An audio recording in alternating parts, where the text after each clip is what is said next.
So we're going to start the meeting, okay? So 1, 2, 3.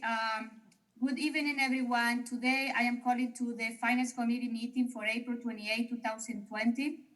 So the first item in the agenda is to call the order, and I would like to welcome to the new Finance Committee members. This is look different from last meeting. We had two new alders. Gabriela Gahart and Randy Udell. They are going to be members of the Finance Committee, and Julia Ratafrata will be the chair of the Finance Committee. So I would like to welcome the new alders, and then the first thing in our, the second thing in our agenda is the approval of the minutes of last meeting, April 14, 2020. And since none of us were in the meeting, but we watched the meeting and we read the minutes, I don't think that there's going to be any problem to approve this minutes. I don't know, Pat. Yeah, I think this body can take action on the minutes as long as you reviewed what's been written, and Okay. Staff has looked them over too and is in concurrence are correct. Okay, so I need a motion to approve the minutes for the April 14, 2020 Finance meeting. I'll make a motion to approve the minutes. I'll second that motion. Any question regarding the minutes? Since none, all those in favor of approving the minutes say aye. Aye. Nays, the motion carries. So next is our agenda is the public appearance for non-agenda items. Do we have anyone on the, I cannot see who is on the. There's nobody in the audience except staff and Alder Krause. Okay, so we don't have anyone from non-agenda items, so we move forward to the next topic in the agenda is the Finance Director report. So Misty. Hi. So during this part of the meeting, I usually just give you a brief update on some of the bigger projects that are happening in the finance department, let you know kind of timing of things that I know are coming, that type of a thing. I don't go into a lot of detail, but if you ever have questions or if you want more detail and stuff, definitely feel free to ask whatever questions that you have. So right now, this time of year, we are working on wrapping up the audit report, or the CAFR, or Comprehensive Annual Financial Report. Those are kind of three different terms we use to describe the same report. The auditors generally will come to the Finance Committee either the second meeting in May or the first meeting in June in order to present that audit report. There's also some things that they're required to share with you under auditing standards and make sure that they talk directly to you. So you'll have that presentation from them in the relatively near future. They're also really good about including some statistics and trends for some of their other clients that are also Wisconsin municipalities of about our size. So it's a really good chance for you to kind of see how we're doing compared to the other places too, from a financial perspective. So we're working on pulling all that information together, and you'll have that in front of you shortly. Another big project this time of the year is the CIP. So earlier this afternoon, I sent you guys out the CIP schedule. There are a couple of dates in particular that are not normally scheduled dates, so I pointed those out to you. You guys as Finance Committee members are all obviously going to be at the special Finance Committee meeting. We actually encourage all of the council members to come because it's a great chance to hear about those projects and to ask questions. It's an important part of that kind of information gathering stage of the CIP. So right now, what I'm doing is I'm working on putting all of those requests together from the different department heads, and I have to give that first draft to the mayor, and it goes to him on Friday. Now, so then we meet with him, and then you guys will see it next month, I believe. Another thing that I'm working on is the COVID-19 financial report. So I emailed that out to everybody this morning as well. Julia has requested that I include that as an actual agenda item on future Finance Committee meetings, so I can do that if you have specific questions. The thing I'd like to point out about that report, though, is, as I'm sure you can imagine, there's a lot of stuff happening all at one time and a lot of information.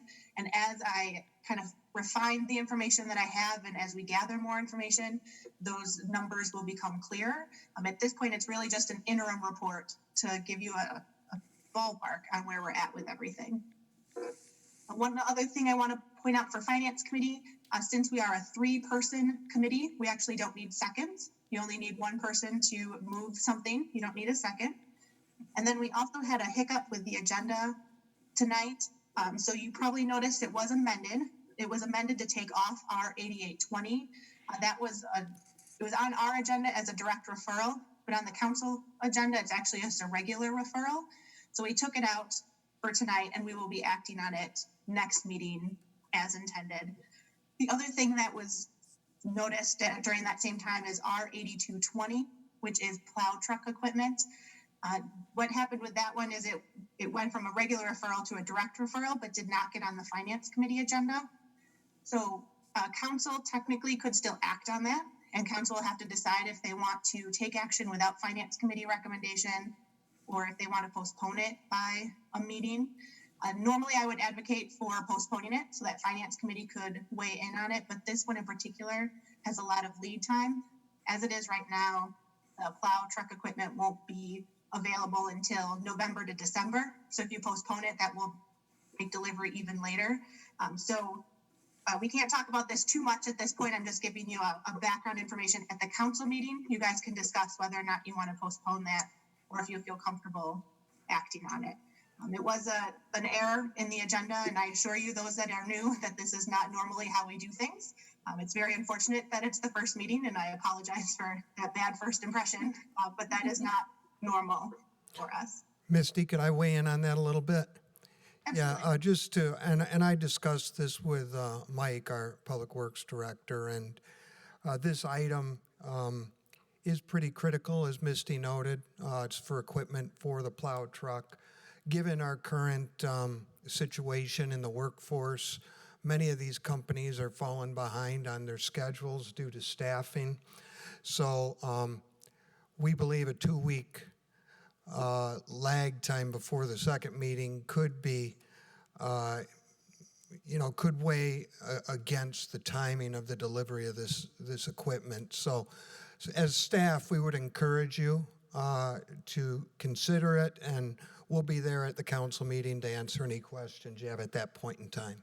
But as Misty noted, this isn't the norm, and we don't like to do things this way, but the timing of this is pretty critical.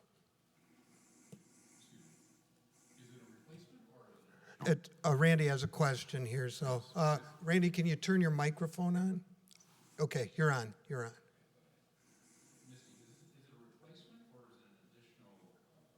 Vehicle fleet. So this is, it was replacement equipment. So they already bought the chassis, and this would be the equipment that goes on it.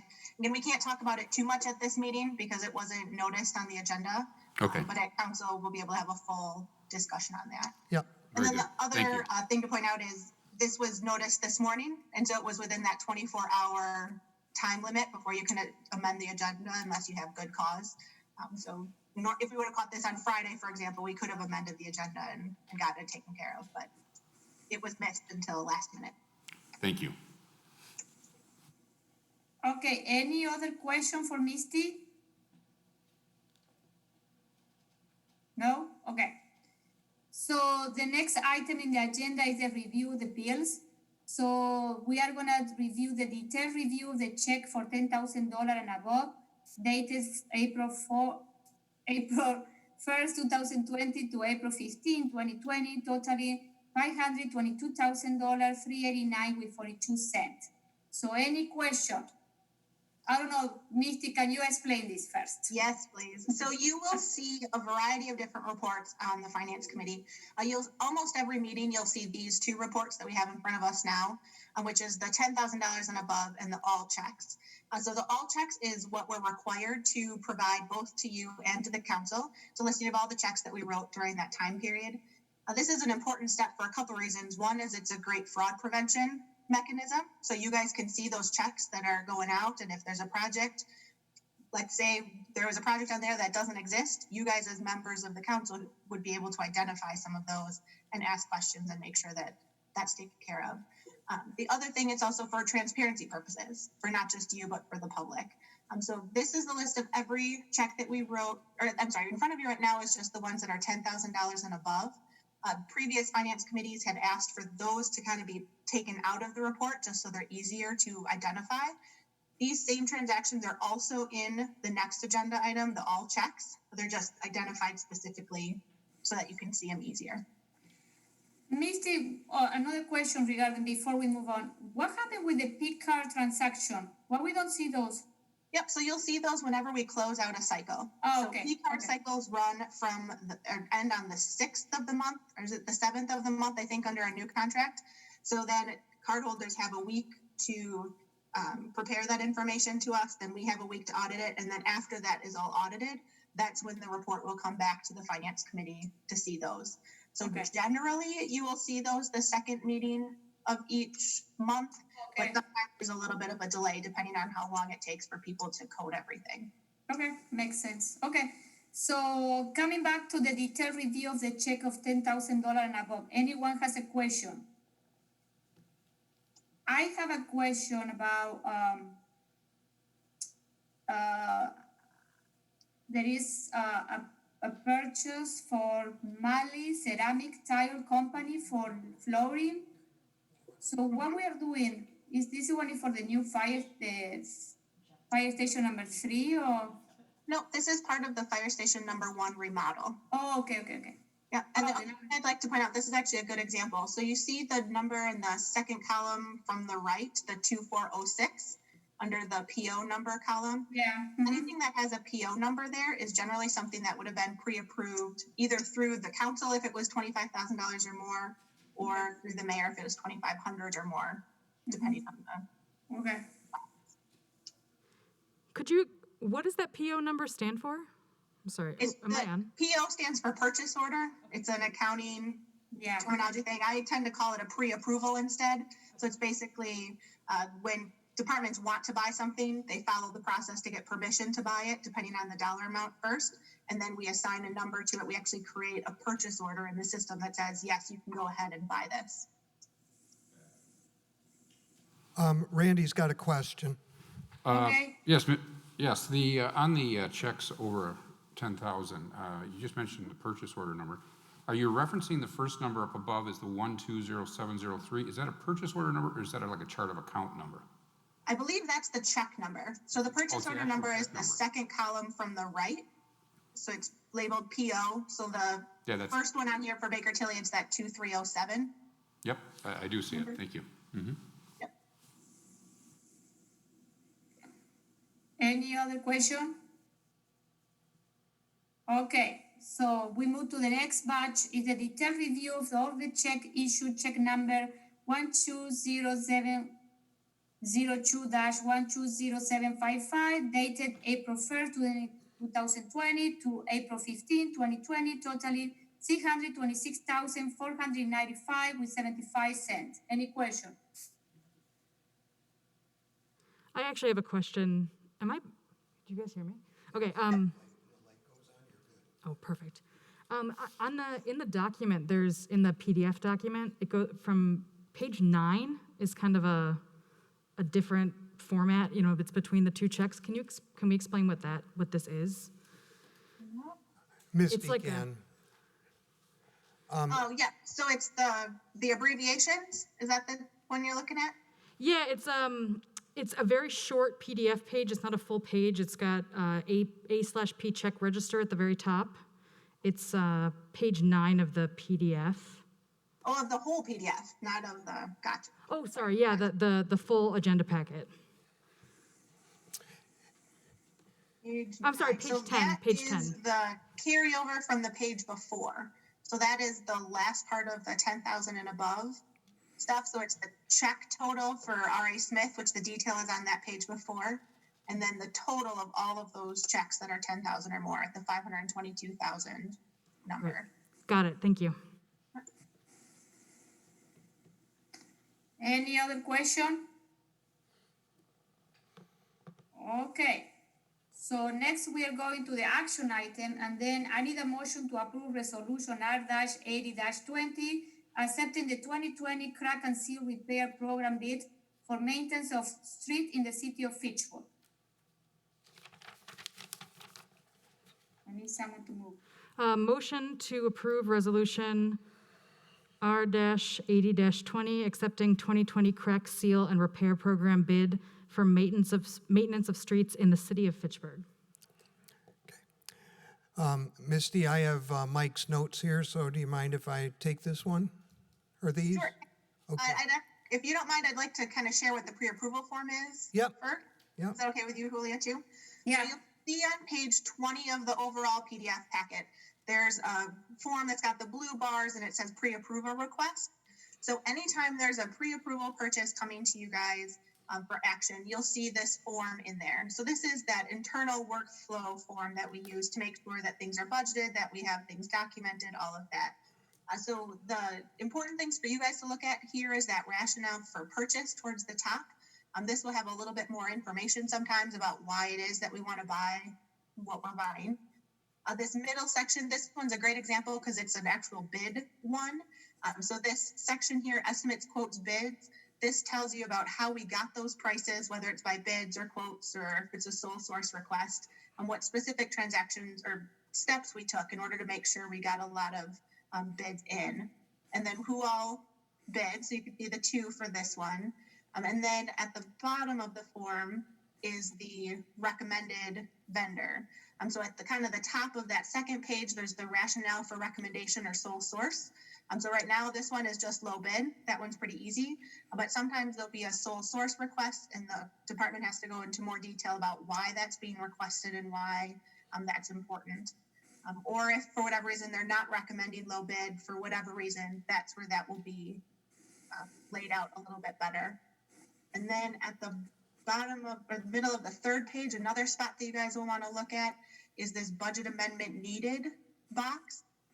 Generally will be no, because it will be within budget, but if for whatever reason it isn't, that box will be yes. That's another thing to kind of look out for.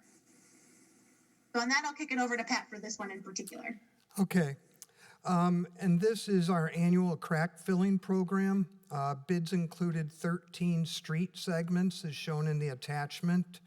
The bid came in higher than anticipated, so we requested a deductive change order as part of the contract award. The change order deducted $15,548 from the bid.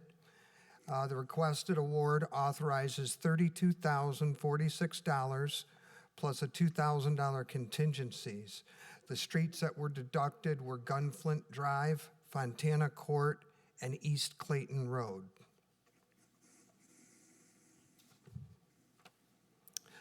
Okay, so what we are doing here is because we are the bid came higher than we expected or was approved in the budget, so we decided to reduce the amount of street, because one of my questions why we removed 3 streets, but now it's because we need to come up, on budget. How much was the budget for this project? I don't remember. It looks like it's 34,000. Is that correct, Misty? Oh, okay. It's in that ballpark at least. It's Yeah. just Okay. shy of budget based on the recommendation. Yeah. I have a question. Oh, sorry. Go ahead.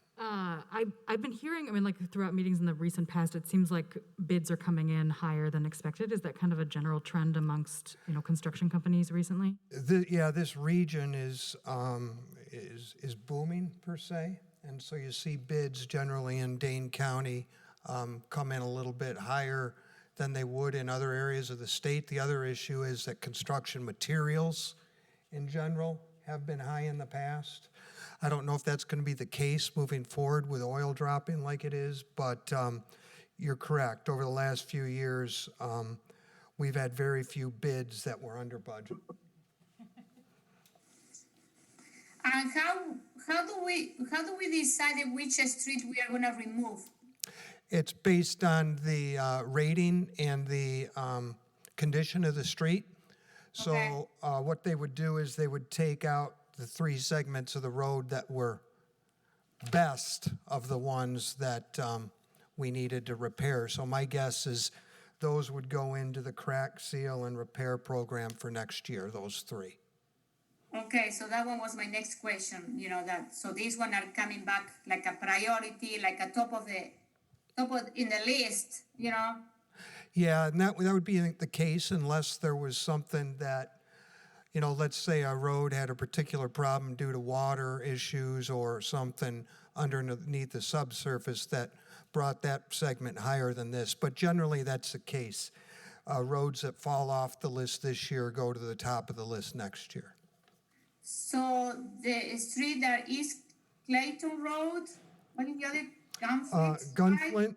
Gunflint and Fontana are located sort of behind Promega, Oh, okay.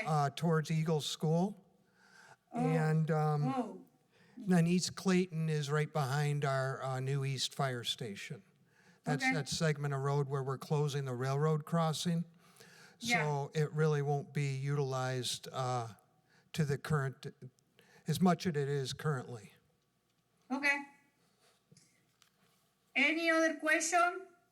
One general question for me, in terms of choosing bids, do we ever, I'm just curious about, we can talk about this later if that's more appropriate, but I'm just curious about the process that the staff goes through to choose a bid. Is it typically the lowest bidder, or does the process for, going through their references and figuring out their reputation or whether or not we've worked for them in the past, does that play into it at all? Yeah, we generally pick the lowest qualified bidder. They review the bids to make sure that the bids are in line with the bid specifications. And if it's a reputable company, which generally are the only bids that we accept, are from companies that are reputable and have worked with us in some capacity in the past in most cases. But yes, they do look at the lowest qualified bid. So that's what we're looking at here. There are some situations where maybe bids are close, and there's a company that's already in town working that there may be a recommendation otherwise, but we like to bring forth the lowest bid. Thanks, appreciate it. Okay, all of the in favor approving resolution R-80-20 say aye. Aye. Aye. Aye. Nays. The motion carries. Next, I need a motion to approve resolution R-81-20, resolution to approve the 2020 funding awards for the Healthy Neighborhoods in Grant Program. This one is a direct referral. I have a motion. Is that the motion? Your motion. You can say I move. I move to approve resolution R-8120, a resolution to approve 2020 funding awards for the Healthy Neighborhoods Grant Program.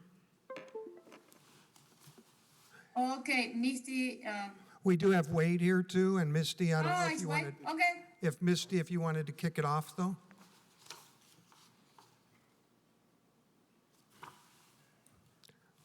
Sorry, I muted myself. Wade actually has really good information about the background of the program and things like that too.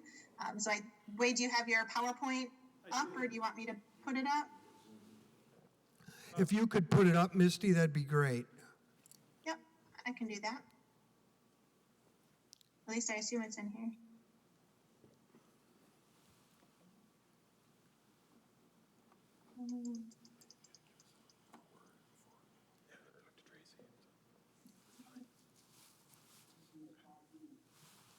So I want to mention that I am part of the Healthy Neighborhood Initiative, and I was part of the deciding the award grant. Also Dorothy Krause is the other alder that is part of this committee. So I have a pretty good idea of this program too. So where is Wade? Yep, I'm here, Julia. Misty, are you going to be driving the PowerPoint then? Yep, I might have unless you, you're able to. what's that? Unless you're able to. I don't Nope, need to. I'm not. I might make it jump around a little bit, so I apologize for that, but I'll let you know. Yep, we'll figure it out. All right, to new alders, nice to meet you. I'm Wade Thompson with the city's planning department. So tonight we'll talk a bit about the Healthy Neighborhoods Initiative, and more specifically the grant program piece of that initiative. So Misty, if you could jump ahead to that map, I think it's maybe slide 4 or 5. And I think given the newness of the two folks in the room, I think we'll talk big picture and then we'll come back to the grant program itself. Yep, right there. So you folks may have heard of our initiative, but essentially it's really about the city being more strategic and doing better in 3 of our northern neighborhoods. The Verona Road neighborhood just to the west of Verona Road, the Belmar Renaissance on the Park Allied Drive area just to the east of Verona Road, and then the North Fish Hatchery Road in kind of along that corridor north of City Hall. And I think maybe jump to the next slide, Misty. So we do have a grant program as one piece of that broader HNI. It's a 3-year-old grant program, started in 2017. The planning department has had control of it since 2019. So every year we really try to improve that program, and I think we'll talk about some of those improvements at some point with you. But this year we did receive 10 applications, essentially $89,000 in requested funding. Now, one application for $10,000 was ineligible. So essentially we have $79,000 of eligible funding requests. Once again, supply did exceed, or demand did exceed supply. As a city, we have $68,000 to afford to those applications. So essentially what's going on here is we're recommending 8 applications for funding by our basically out of our grant committee. And I do want to be clear that staff fully supports the committee's recommendations, and we'll talk more about that process. So Misty, if you want to jump back to maybe the second or the first slide after the cover slide. So again, right there. So 2 things tonight. We'll talk about the applications. We'll talk about how we got to recommendations.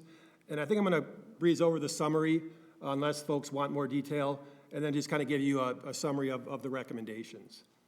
So next, yep. So in terms of process, essentially a 4-step process. First step was city staff gets the applications. We review them thoroughly. We make recommendations based on a review form, as well as what we call kind of the big picture of the initiative. Then those go to our grant committee. Julia mentioned her and Dorothy, Alder Krause sit on that committee, as well as 2 reps from our neighborhoods. They make recommendations as well. Then it comes to finance, and then ultimately it'll go to council later on tonight, and council will make funding awards at their discretion. Obviously, we hope what we've done in steps 1 and 2 have some credence with you folks, but at the end of the day, the decision is the council's. And then once you make that decision, we will announce the awards very soon after. Yep, so this is just a real quick snapshot of what we use as one piece of our evaluation. I'm sure it's hard to read, but essentially it's a 2-page review form that we use to kind of, again, evaluate the applications. What we also do is look at kind of the big picture in terms of what the HNI is all about. And really what it's about is increasing communication, collaboration, and identification of common goals among our neighborhood partners and the city. It's about being proactive, comprehensive, strategic, and integrated. It's not reactive, nor is it siloed. And it's also really premised on the idea of engaging with our neighborhood and our residents. So again, city staff starts the review process. We use the application review form. We look at the big picture, and then we make our recommendations, as does the committee. So just quickly moving into kind of a summary of the applications. You can keep going, Misty. And let's go all the way to maybe the second slide from the end. So actually back to that one. Yep, that one right there. One more back. Yep. So what we saw, Misty just paged through, was a slide on each application. I'm not going to get into the details of all those unless the committee wants me to. But this is kind of the final recommendations that the committee is making. Again, we came in $23 under budget, so $68,000 out of that $68,023. $10,000 to Badger Prairie Needs Network, which is essentially a food pantry group. $9,000 to Big Brothers and Big Sisters. I think folks are probably familiar with that organization. Boys and Girls Club, $9,000 award. Catholic Multicultural Center, they're running a really innovative culinary workforce training program and also some job placement. Girls on the Run is kind of a female youth empowerment organization, for looking at a small award there. Latino Academy of Workforce Development, their name really reflects what they're about. It's about developing the workforce in our Latino community. New Bridge is kind of a senior center focused group. They're actually partnering with our senior center to target Latino grandparents in terms of kind of a support group. And then Unidos is actually a sexual abuse, domestic abuse support organization. So again, a really worthy organization there as well. Next slide. Yep. And this is just kind of a summary of kind of everything we've talked about. So again, we have 3 neighborhoods. You can see the top graph there kind of identifies the neighborhoods in which our applications fall. So a really good distribution of applications throughout our 3 neighborhoods. And then the bottom slide there just kind of shows you the awards and the applications as we kind of break them out into kind of our categories. Again, abuse support, youth and adult education, food insecurity, youth mentoring, senior support, and workforce development. And I think with that, I am done unless folks want me to get into more detail. Any question for Wade?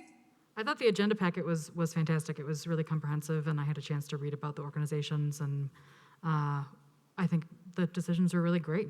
Congratulations on great work. I'm so happy to see a variety of organizations that wanted to submit grants and that are already doing great work in the city, and people that are returning partners and new partners. I feel like that reflects the strength of the program just a couple of years into it. Agreed. And I was very pleased. I'm really excited to see what these organizations can do over the next year. Great. Very good. Okay, any other question? No? Okay, so all of in favor of resolution R-81-20, say aye. Aye. Aye. I cannot hear the rest. You have 3 ayes. Oh, really? I can, okay. Nays, the motion carries, so thank you. Thank you, Wade. Thank you. Thank you, Wade. Next, I need a motion to approve resolution R-86-20 is a preliminary assessment resolution for the 2020 street and park improvements. I'll make a motion to, this is number 20, resolution R-86-20, preliminary assessment resolution for 2020 street park improvements. Okay, so who is gonna speak about this? I will. I have Mike's notes here. Okay, This is as part of the 2020 Street and Park Improvements Project. The curb and gutter, sidewalk and driveway improvements shall be assessed accordingly to the city assessment policy.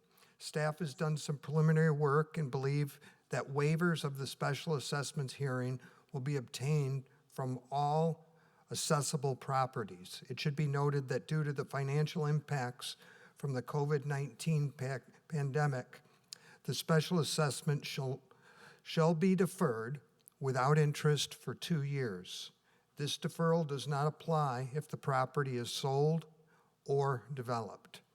If the assessed property is sold or developed, the assessment becomes due at the time of sale or development. That's all I have.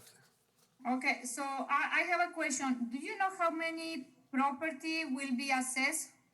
I believe it's 3. Is that correct, Misty? I believe it's 3, and Mike believes that all 3 of those property owners are willing to waive the assessment hearing. Do you have any idea how much money we're talking about the assessment, or? I don't. No? Okay. So usually, if we can talk a little bit bigger picture about the assessment process for a moment. So all of this that we're bringing forward is based on the special assessment policy that's been adopted by the council in the past. This is really the first step in a long process. So this is the preliminary notice. This is basically council saying, yes, staff, go work on this. We do plan to especially assess this. And then that is also our trigger to notify all the people that may be affected that this may be coming. Staff then puts together the preliminary assessment roll. They end up doing the project, and then they bring back a final assessment roll for your guys' approval at the end once we know what those real numbers are. And then the other thing that causes some heartburn sometimes is it uses the word police power in this. The reason why that is because these special assessments become liens on people's property. And so that's a police power to put a lien on a property. Okay. Any question? I just want to say that I think the policy to have a waive for 2 years due to COVID-19 is a really great policy. I'd be curious is that something that a lot of municipalities are doing right now?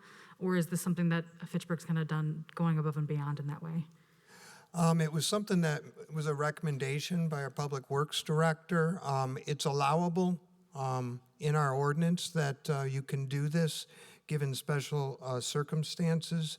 So staff believed through consultation with each other that it was appropriate given the times we're in. Yeah. Thank you so much y'all are doing really great work. I'm really pleased what's been happening over the last, month with the city staff responding to COVID-19. So great job. Thank you. Any other question? Okay, so all of in favor approving resolution R-86-20, say aye. Aye. Nays, the motion carries. Next, I need a motion to approve resolution R-88-20, authorizing accepting of the East Fire Station solar improvement bid. So actually, Julia, that was that item that was taken off the agenda. So the agenda that was posted this afternoon does not have that one. Oh, So you can go straight to because 94. I print this agenda during the weekend. Yeah, so skip that one, go to the next one. Okay, so I need approval of resolution. I need a motion to approve resolution R-94-20 is a preliminary assessment resolution for the Northeast Water Main extension improvements. I'll make a motion to resolution R-94-20, preliminary assessment resolution for the Northeast Water Main extension improvements. Okay, who's gonna talk about this one? I have this one too.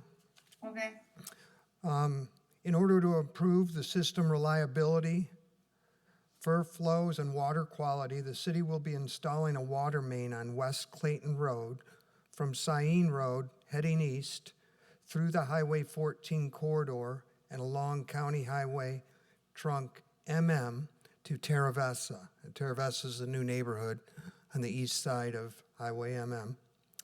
West Clayton Road will be West Clayton Road will be reconstructed as part of a resurfacing program after the installation of the water main. This preliminary assessment resolution authorizes staff to prepare a preliminary assessment report and to proceed with special assessment process as defined in our local ordinance. It should be noted that due to the financial impact from COVID-19 pandemic, the special assessment shall be deferred without interest for 2 years. This deferral does not apply if the property is sold or developed. If the assessed property is sold or developed, the assessment becomes due at time of sale or development. okay, so this one is similar to the previous one. It's a preliminary assessment resolution, so any question? No? Nope. Okay, all those in favor say aye. Aye. Aye. Nays, the motion carries. So, this is our, we finalized with the action item, and next our topic in the agenda is announcement. The next meeting, it will be May 12th, 2020. So do we have any other announcement, Misty or Pat? No? I don't. So I need a motion to adjourn the meeting. Motion to adjourn the meeting? All those in favor say aye. Aye. Nays, the motion carries. So we are adjourned at 7:08 p.m.